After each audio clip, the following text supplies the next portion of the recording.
All right, ladies and gentlemen, what I want to try to do today is I want to try to break down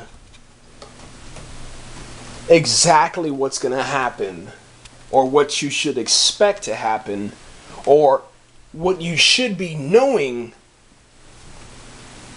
before we reach 2012, the year 2012.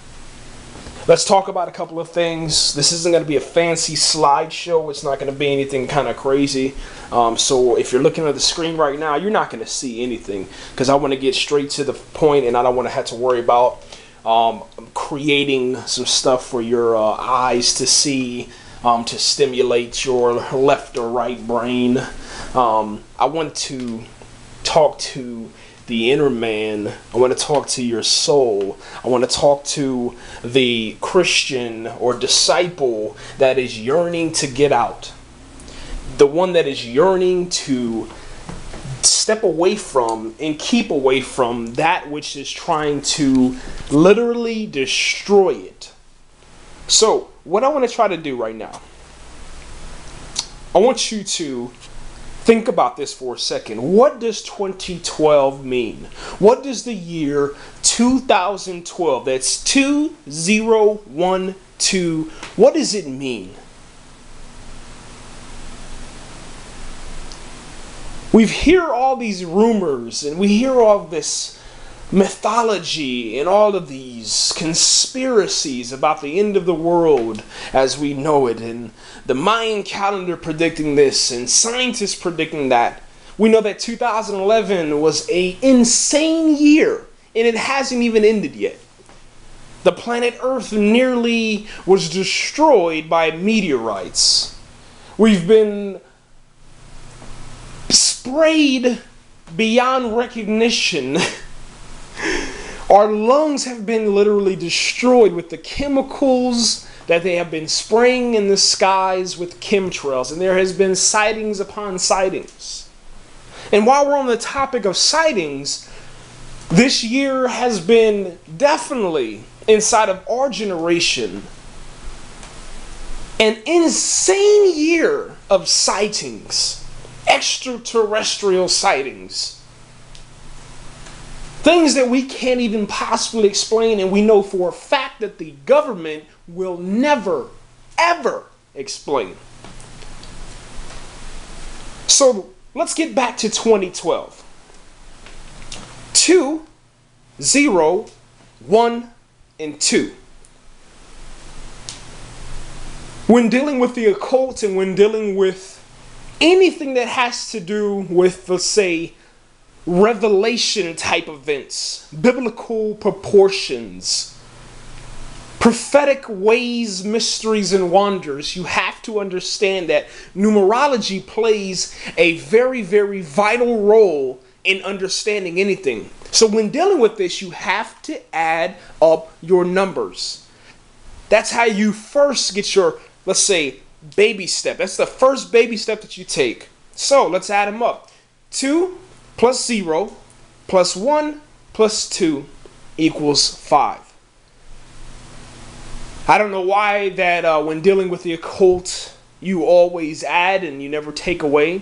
Maybe that's because of Satan's forces. They're always being added to because we're deceived for so long that therefore his army continues to grow.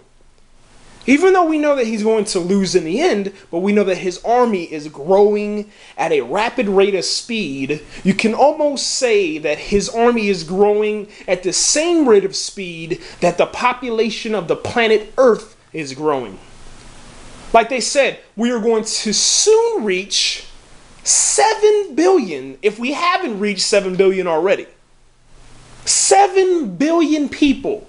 So that's 7 billion people that are wandering the earth, and almost, I'd say, 75% of that 7 billion souls and human beings don't even know Jesus Christ. Or they claim to know Jesus Christ, but they are really just wolves in sheep's clothing, or they're the walking dead that live inside and dwell within the confines of religion.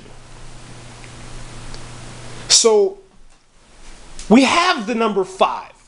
2012 equals 5. But what you have to do also is understand that usually inside of nations, whenever we abbreviate a year so that no one gets confused because of our lack of education, if you will, and we really can't chalk things up to say that, yeah, they'll get it. No. Sometimes you have to just take it and keep it inside of the KISS method. So we, as especially Americans, we have coined the term 12. Like for 2011, it's just 11. So when you write your date, you usually go the day. So let's say, like, for instance, today. Today is the 17th of December, 2011. So you'd go 17 DEC 11. Okay? So when you look at 2012, there are 4 numbers. Divide them in groups of 2. So you have 20 and then 12. Okay? So you're understanding how this works, I'm pretty sure. All right. So you have 2. The number 2, like I've stated in many times in previous videos and different blah blah blahs, 2 equals duality. The number 2 is the duality. It's basically 2 number 1s side by side, just like 11. Okay, so the number 2 is always going to equal duality. A lot of people won't agree with that. Well, that doesn't make any sense. But like I said, let's pause for a second. We're talking about the number 20.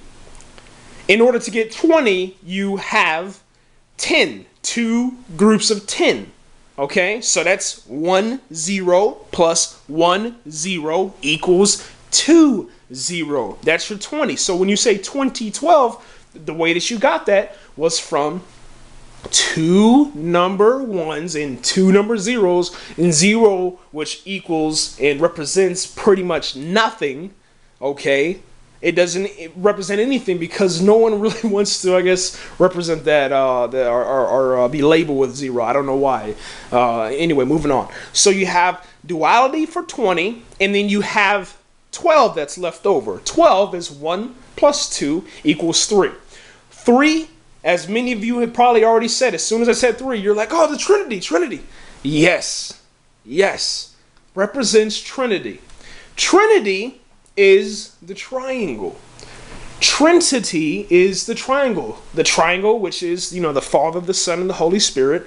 So whenever people are talking about this big awakening inside of 2012, where some people even believe that we as mankind will become gods and we'll awaken and begin our journey to get back to our godhood. We're not going to go into all that stuff because I'm done with all that arguing that stuff and trying to provide evidence and proof. You know what? If you're going to believe that, believe whatever you want to believe. You know what? It's your path. It's your walk. You do whatever you feel that you must do. Okay? It's on you. All right? Anyway, we're moving on. All right, so with that 12, that represents the Trinity. The Trinity is your spiritual man or your soul, okay? The spiritual side of you.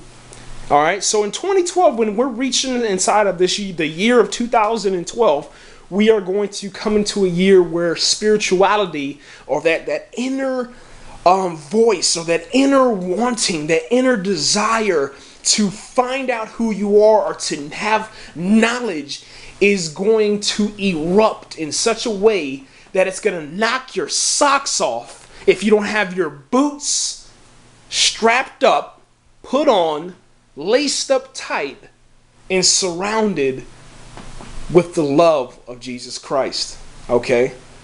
So the Seeking Freedom movement that I put videos up for, that's what it's about this year. You have an opportunity. You have an opportunity to, honestly, and this is real, I know this is going to sound strange, but you have an opportunity to really start over, to really begin brand new, to really, truly be born again. And this time it's for real. Every single year since the birth of you, you've made these New Year's resolutions because of these misguided people, relatives, whatever you want to call them, of past generations. They have fed us with this lore of tradition. Tradition, which is a meaningless tradition that lies within holidays and New Year's resolutions and promises and illusions of grandeur and all this other stuff that, never, ever, ever will come true. Same thing with like prosperity. I'm going to give my money to a preacher, and the preacher every single day has a brand new suit on, but yet I can't pay my light bill, I can't feed my child, I don't have a job, I'm still unemployed, but yet I tithe and I tithe and I give and I give and I give and I give and I give and I give, but nothing comes back. Nothing. So, January 1st, 2012, you have an opportunity to rise up and take your place as the leader and the head of your household. Now, it doesn't matter if you're a man or a woman. We're not talking about that. We're talking about an individual household inside of your temple, your body. Take hold of the reins and allow Jesus Christ to use you, utilizing you as the vessel to bring forth truth and display the light so that it can shine through the darkness that is this world, in the misguided ways of this world, and move forth to become a disciple of Jesus Christ, to take your place inside of the kingdom which will last forever. Now, I understand that it's very hard, it's difficult. There are very few that are like myself that can cut off every single connection to this world when my God commands me to after I read it. But that's an extremist point of view. And an extremist in the way that is not the way that they paint it with terrorism and stuff like that. When I'm talking about an extremist, a loyal servant to Jesus Christ that is willing to do every single thing that the Father has commanded him to do, and finally realizes and finally allows him or herself to be used for good, to transform people's lives.